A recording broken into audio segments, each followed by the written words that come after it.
Musnahkan LGBT, kisah dan pelajaran dari kaum Sodom.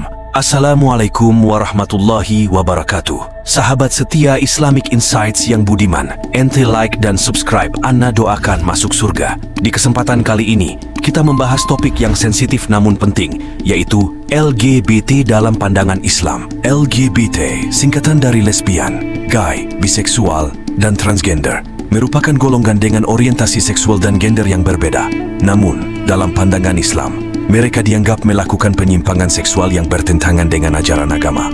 Allah Subhanahu wa Ta'ala menciptakan manusia berpasang-pasangan antara pria dan wanita, bukan antara sesama jenis. Hal ini sesuai dengan kaidah dan syariat Islam yang menegaskan norma-norma kehidupan berkeluarga. Banyak dalil dalam Al-Quran dan hadits yang menggambarkan pandangan Islam terhadap LGBT. Salah satunya adalah kisah tentang musnahnya kaum Sodom dan Gomora di era Nabi Lut. Kaum tersebut melakukan perbuatan yang sangat keji, termasuk perbuatan menyukai sesama jenis.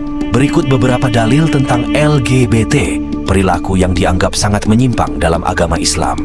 Al-Quran Surat Al-A'raf ayat 80-81. Dan kami juga telah mengutus Lut ketika dia berkata kepada kaumnya, "Mengapa kamu melakukan perbuatan keji yang belum pernah dilakukan oleh seorang pun sebelum kamu di dunia ini? Sungguh, kamu telah melampiaskan syahwat kepada sesama lelaki, bukan kepada perempuan. Kamu benar-benar kaum yang melampaui batas."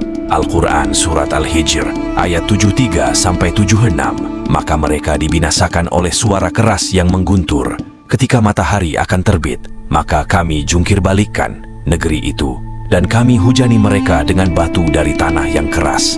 Sungguh, pada yang demikian itu benar-benar terdapat tanda-tanda kekuasaan Allah bagi orang yang memperhatikan tanda-tanda. Dan sungguh, negeri itu benar-benar terletak di jalan yang masih tetap dilalui manusia. Al-Quran Surat Al-Anbiya ayat 74. Kepada Luth, kami berikan hikmah dan ilmu, dan kami selamatkan dia dari azab yang telah menimpa penduduk kota yang melakukan perbuatan keji. Sungguh mereka orang-orang yang jahat lagi fasik.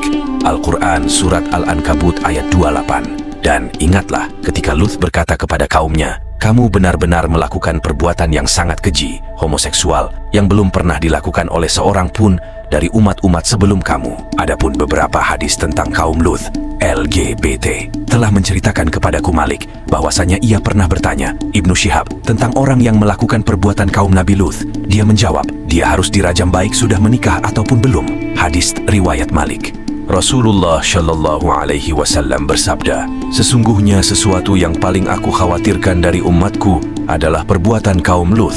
Hadis riwayat Tirmidzi. Rasulullah Shallallahu Alaihi Wasallam bersabda, "Barang siapa dari kalian yang menemukan orang yang melakukan perbuatan kaum Nabi Luth, maka bunuhlah pelaku dan objek dari pelaku itu." Hadis riwayat Ibnu Majah. Nabi Luth alaihi salam diutus Allah Subhanahu wa Ta'ala untuk memperbaiki iman dan akhlak kaum Sodom. Namun mereka menolak untuk kembali ke jalan yang benar dan terjerumus dalam perbuatan maksiat termasuk sodomi. Sebagai hukuman atas perbuatan mereka, Allah Subhanahu wa Ta'ala menimpakan azab yang sangat dahsyat berupa longsor dan hujan batu. Kisah ini menjadi peringatan bagi umat manusia tentang bahaya melakukan perbuatan yang menyimpang dari ajaran agama. Sodomi adalah salah satu bentuk kriminal yang paling berat dalam Islam, dan pelakunya akan dikenai siksaan yang tidak ditimpakan kepada umat lain. Hal ini menunjukkan betapa seriusnya Islam memandang perbuatan yang bertentangan dengan fitrah dan akhlak yang lurus. Semoga kita dapat memahami dan mengambil pelajaran dari pandangan Islam terhadap LGBT dan menjauhi perbuatan yang bertentangan dengan ajaran agama Islam. Wallahu a'lam bishawab. Semoga informasi ini bermanfaat untuk kita semua. Jangan lupa untuk like, subscribe, dan share video ini kepada teman-teman dan keluarga. Sampai jumpa di video selanjutnya. Wassalamualaikum warahmatullahi wabarakatuh.